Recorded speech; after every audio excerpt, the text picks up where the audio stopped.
First, push the bike to yellow line. Ignite the engine.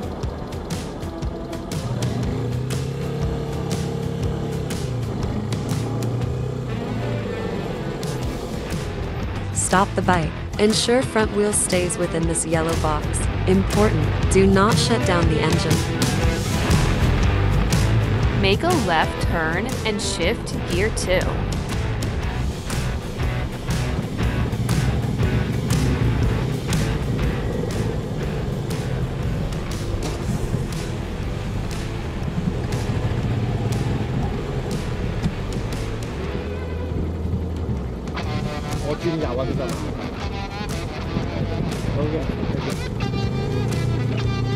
Make a right turn and shift to gear 2.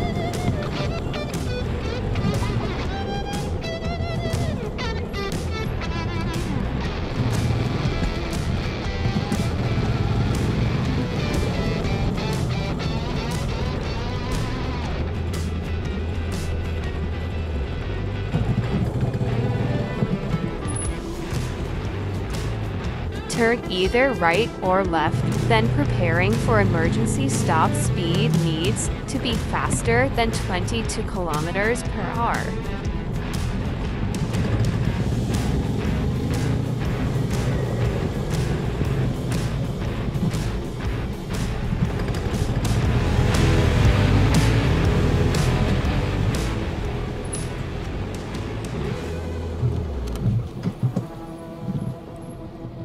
Let's go. Where's that?